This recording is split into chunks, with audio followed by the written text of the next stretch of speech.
মুকুন্দ শ্রী রঘুনন্দনে ডাকিয়া। রঘু বাবা, রঘু বাবা, আমায় ডেকেছো? হ্যাঁ তোমায় ডেকেছি, এসো আমার কোলে এসো। আমায় কিছু বলবে বাবা? রঘু, আমি তোকে কোনোদিন আদেশ করি নাই, আজকে একটা আদেশ করব, তুই রক্ষা করবি। বাবা, আমি তোমার পুত্র, তুমি যা আদেশ করবে তাই আমার কাছে বেদ বাক্য বাবা। তাই নাকি? এই দেখ, আমি পুজো করতে বসেছি, আর ওই পাশে গ্রামের ছেলেটা আমাকে জোর করে ডেকে নিয়ে যেতে এসেছে। আমি না গেলে ওর বাবাকে তো বাঁচানো যাবে না রঘু। তাই আমি তোকে বলছিলাম, আজকের মতো আমার গোপীনাথের পুজোটা তুই করবি বাবা। হ্যাঁ রঘু, আমার যে কোনো ঠাকুর মশাই নয়, আর আমি যদি গোপীনাথের পুজো ফেলে রেখে চলে যাই বাবা, আমি যে মন দিয়ে চিকিৎসাটাও করতে পারবো না। ওরে রঘু রে, আমার ঘরে আছে কৃষ্ণ সেবা, তারি যত্ন করে খাওয়াইবা। ঘরে আছে কৃষ্ণ সেবা, তারে যত্ন করে খাওয়াইবা। আমার ঘরে আছে কৃষ্ণ সেবা, তারে যত্ন করে খাওয়াইবা। ঘরে আছে কৃষ্ণ সেবা, তারে যত্ন করে খাওয়াইবা। অযতনে সেবা করো না, তুমি অযতনে সেবা করো না। বড় যতনের ধন গোপীনাথ আমার, অযতনে সেবা করো না। দেখুন ভক্ত কাকে বলে, দেখুন বলছে রে রঘু, আমার ঘরে আছে কৃষ্ণ সেবা, তাকে যত্ন করে খাওয়াইবা। আমরা হলে কি বলতাম, ওরে বাড়িতে ঠাকুর আছে, দুটো চিনি ছড়িয়ে দে, দুটো নকল দানা দিয়ে দে। কিন্তু তা তো নয় বাবা, ভক্তের ভাষা, ভক্তের ভাবই আলাদা। আমার ঘরে আছে কৃষ্ণ সেবা, তাকে যত্ন করে খাওয়াইবা। জানো রঘু, তাকে অযতনে সেবা করো না, তাকে অযতনে সেবা করো না। বড় যতনের ধন গোপীনাথ আমার, অযতনে সেবা করো না। বড় যতনের ধন গোপীনাথ আমার, সে যে যতনে থাকে, মা যশোদার কোলালো করে। যতনে থাকে, যতনে থাকি, যত্ন করে তারে অযতনে সেবা করো না। বাবা, বাবা আমি ছোট্ট ছেলে, গোপীনাথ কি আমার হাতে খাবে? ওরে তুই যে ভাগবত শুনলি সকালবেলায়, কি শুনলি? প্রহ্লাদও তো ছোট ছিল, ধ্রুবও তো ছোট ছিল, তাদের হাতে যদি খেয়ে থাকে তোর হাতেও খাবে। বাবা পুজো করতে গেলে তো মন্তর চাই, আমি তো মন্তর জানি না। কি জানিস না? মন্তর। আরেকবার বল, মন্তর। বারবার বল দেখি, মন্তর মন্তর মন্তর। কি হচ্ছে দেখ তো রঘু, মন্তর মন্তর, মন তোর, মন তোর, মন তোর। বল বল কি বা হবে, শুদ্ধ মন্তর। কি বা হবে, শুদ্ধ মন্তর। ওরে থাকে যদি শুদ্ধ মন তোর, হবে শুদ্ধ মন্তর। ব্যাকরণ শিখে ভালো করে মন্ত্র উচ্চারণ করলাম, আর হৃদয়ে ভক্তি ভাবের লেশ নাই হয় না রে রঘু। মনের মতো করে যদি মনের ভগবানকে ডাকতে পারিস, তুইও গোপীনাথের কৃপা পাবি। যা, আমার আর বোঝানোর সময় নেই, তুই মায়ের কাছে নাড়ুগুলো নিয়ে গোপীনাথের পুজোটা করে দে, আমি চলি। পিতার আদেশ পাইয়া আর পূজার সামগ্রী লইয়া, পিতার আদেশ পাইয়া পূজার সামগ্রী লইয়া, ওই গোপীনাথের সম্মুখে ধর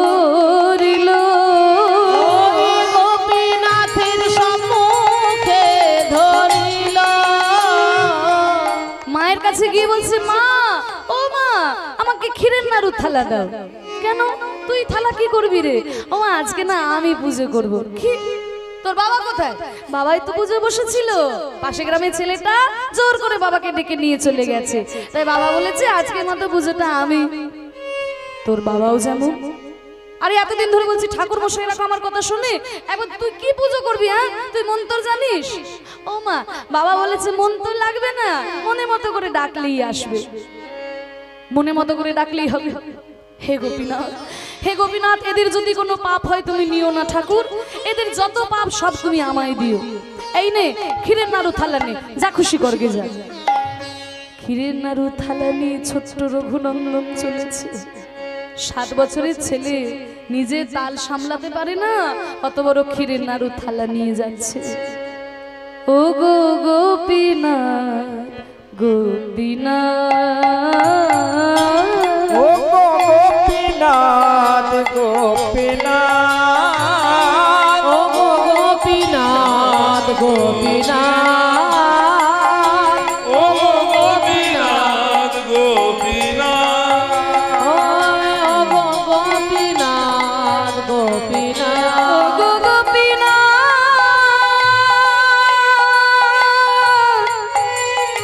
গোপীনাথ,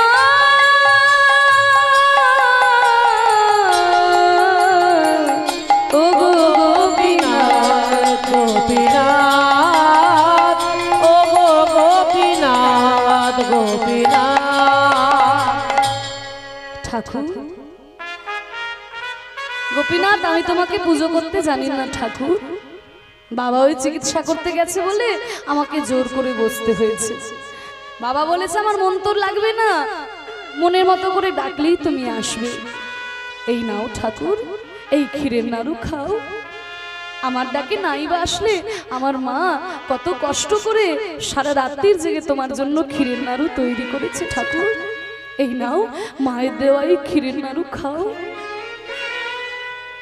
যতই ডাকে গোপীনাথ আসে না। আমি তো তোমাকে বলেছি ঠাকুর, আমি ছোট্ট ছেলে, আমি মন্তর জানি না। বাবা বলেছে মন্তর লাগবে না, মনের মতো করে ডাকলেই তুমি আসবে। নাও না গোপীনাথ, এই ক্ষীরের নাড়ু খাও। ছোট্ট ছেলে তো জানে না মা, যে গোপীনাথ দৃষ্টি করে প্রসাদ করে। তাই ক্ষীরের নাড়ু মুখের সামনে ধরে বলছি গোপীনাথ এই নাও ক্ষীরের নাড়ু খাও। কই তবু তুমি তো খাচ্ছ না গোপীনাথ, তুমি তো খাচ্ছ না, কি অসুবিধা তোমার? ও আচ্ছা গোপীনাথ, তুমি এত লাজুক আমার তো জানা ছিল না ঠাকুর। বাবা প্রতিদিন যখন পুজো করে আমি দেখেছি আগে দরজাটা বন্ধ করে তারপর তুমি খাও। আমি দরজাটা বন্ধ করিনি বলে তুমি খাচ্ছ না, তাই তো? আমি তোমার দরজা বন্ধ করে দিচ্ছি ঠাকুর। এই এই তোমার দরজা বন্ধ করে দিলাম, এবার খাবে তো? তবুও তো তুমি খাচ্ছ না গোপীনাথ, কি অসুবিধা তোমার? কি অসুবিধা? ও আচ্ছা বলবে তো। দেখেছো কি বোকা আমি, মুখে বলে যাচ্ছি খাও খাও খাও, আর তোমার মুখের সামনে একটা বাঁশি ধরানো আছে। আরে বাবা, মুখের সামনে বাঁশি থাকলে সে খেতে পারে? দেখেছো কি বোকা আমি। দাঁড়া দাঁড়া, আমি তোমার বাঁশিটা নামিয়ে দিচ্ছি। তাড়াতাড়ি করে বাঁশিটা হাত থেকে নামিয়ে দিয়েছে। এইবার খাবে তো? আচ্ছা খেতে গেলে তোমার তোমার চূড়াটা অসুবিধা হবে। দাঁড়াও দাঁড়াও, তোমার চূড়াটা খুলে দিচ্ছি। তোমার চূড়াও খুলে দিলাম গোপীনাথ, দরজা বন্ধ করে দিলাম, বাঁশি নামিয়ে দিলাম, চূড়া নামিয়ে দিলাম। আমি তো বলেছি আমি তোমাকে পুজো করতে জানি না ঠাকুর, কি অসুবিধা তোমার? কি অসুবিধা কি? ও আচ্ছা, এইবার আমি বুঝতে পেরেছি তোমার আসল কারণটা। ওই বাবা তোমাকে পুজো করতে করতে চলে গেছে তো, মানে সাজাতে সাজাতে অর্ধেকটা সাজিয়েছে, একটা পায়ে তুলসী দিয়েছে আর একটা পায়ে দেয়নি, এইভাবে অর্ধেকটা সাজিয়েছে। তাই তুমি রাগ করেছো না? আমি তোমায় সাজাবো গোপীনাথ, আমি তোমায় সাজাবো। আমি তো বাবার মতো পারবো না, আমি যে বাবার মতো ভক্ত নই। আমি আমার মতো করে তোমায় সাজাবো, আমি সাজাবো তোমার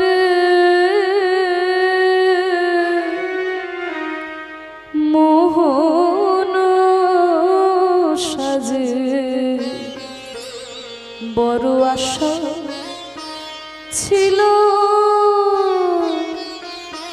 মনে আমি সাজাবো তোমারে মোহন সাজে, বড় আশা ছিল মনে মনে।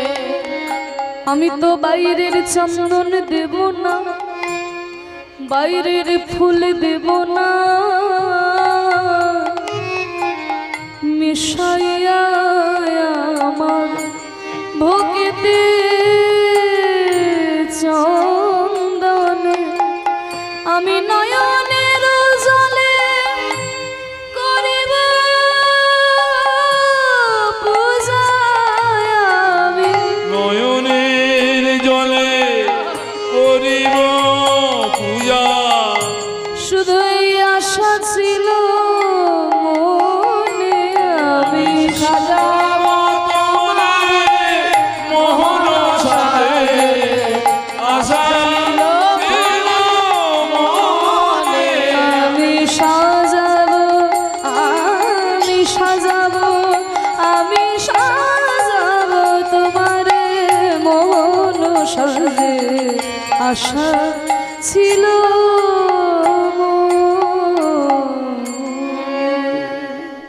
তবুও তো তুমি আসছো না গোপীনাথ।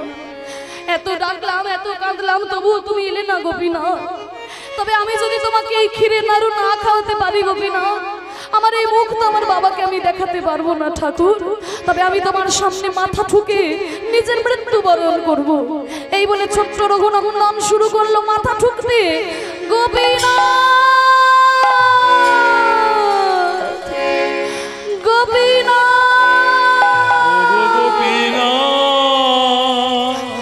গোপীনাথ, গোপীনাথ, গোপীনাথ,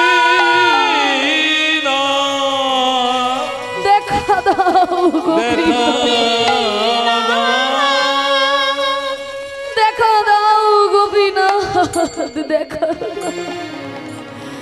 গোপীনাথ,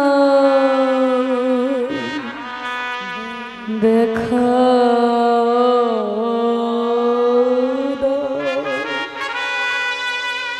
মাথা ঠুকতে ঠুকতে রক্তে মন্দিরটা ভেসে যায়। হাই হাই রে, ছেলেকে বলে গেছে যত্ন করে খাওয়াইবা, ওই খাওয়াইবা কথাটাই ও মনে করেছে আমি সত্যি করে খাই, কিন্তু আমি যে দৃষ্টি করে প্রসাদ করি সেটা তোর বাবা বলে যায় না। আমায় না খাওয়াতে পেরে ও যদি আমার সামনে মাথা ঠুকে মৃত্যুবরণ করে, তবে যে আমাকে দয়াল ভগবান কেউ বলবে না। না না, আমার অহংকার আমি সব ভুলে যাই। এই বলে ছোট্ট রঘুনন্দন যেই শেষবারের মতো জোর করে মাথা ঠুকতে গেছে, অমনি মূর্তির ভেতর থেকে একটা হাত বেরিয়ে বলে, রঘুনন্দন নারুদে, নিতাই গৌর হরি রঘুনন্দনে নারুদে, ও গো গোপীনাথ নারু খাও, গোপীনাথ নারুখা, রঘুনন্দন নারুদে। গোপীনাথ নারুখা। একটা একটা করে ক্ষীরের নাড়ু রঘুনন্দন গোপীনাথের বদনে তুলে দিচ্ছে, আর প্রাণ ভরে রঘুর হাতে গোপীনাথ সেই নাড়ু আস্বাদন করছে। আহা, সে যে ভক্ত বৎসল দয়াল হরি, গোল হরি বল। ভক্তবৎসল দয়াল হরি, ভক্ত বৎসল দয়াল হরি, যে ভক্ত মশাল দয়াল হরি, ভক্তের লাগে অবতীর্ণ ভক্ত বৎস দয়াল হরি, যে ভক্তের লাগি অবতীর্ণ সে যে ভক্ত বৎসল দয়াল হরি। একটা একটা করে ক্ষীরের নাড়ু খেতে খেতে সব নাড়ু শেষ হয়ে গেছে মা, আর একটা নাড়ু পড়ে আছে। রঘুনন্দন বলছে, গোপীনাথ কোনোদিন তো এতগুলো নাড়ু খাও না গোপীনাথ, আজকে এতগুলো নাড়ু খেয়ে নিলে, আজকে এতগুলো নাড়ু কেন খেলে? দেখুন আমরা খাওয়াতে পারি না। রঘু বলছে কেন খেলে? তখন গোপীনাথ বলছে, ওরে রঘু, ওই যে একটা নাড়ু পড়ে আছে, ওই নাড়ুটা তুই আমার হাতে দে। কেন?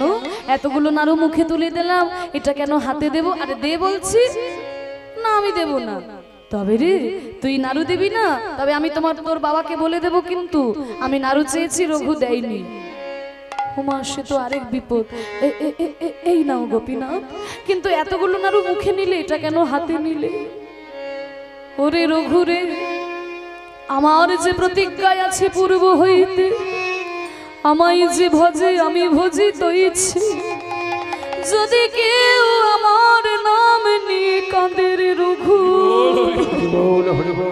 আমি যে গোলকে বসে বসে তার নাম নিয়ে কাঁদে, যদি কেউ আমায় একটি ফুল দেয় আমি তাই খাই রে রঘু, ফুল না পেয়ে যদি কেউ একটি তুলসী পত্র দেয় আমি তাই খাই, গঙ্গার জলে না পেয়ে যদি কেউ দু ফোঁটা নয়নের জল দেয় আমি তাই আস্বাদন করি।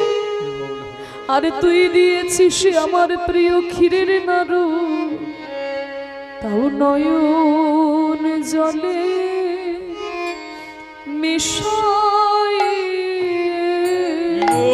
নয়ন জলে মিশাই, নয়ন জলে মিশাই, দুই নয়ন জলে মিশাই। বড় বড় মঠে মন্দিরে বড় বড় মন্ত্র উচ্চারণ করে সবাই আমায় ডাকে বটে, কিন্তু রঘু তোর মতো করে এমন নয়ন জলে ভেসে আমায় কেউ ডাকে না। নয়ন জলে ভেসে কেউ ডাকে না, আমায় মন্দির তন্ত্রে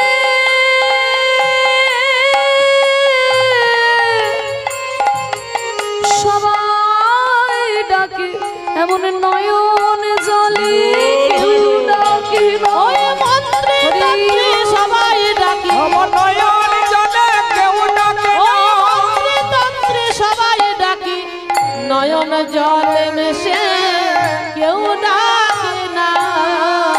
এই একটা নাড়ু যদি আমি তোকে না খাওয়াতে পারি রে রঘু, আমার যে প্রতিজ্ঞা ভঙ্গ হবে। এই নে তাড়াতাড়ি মুখটা খোল, আমি তোকে নাড়ুটা খাইয়ে দিই।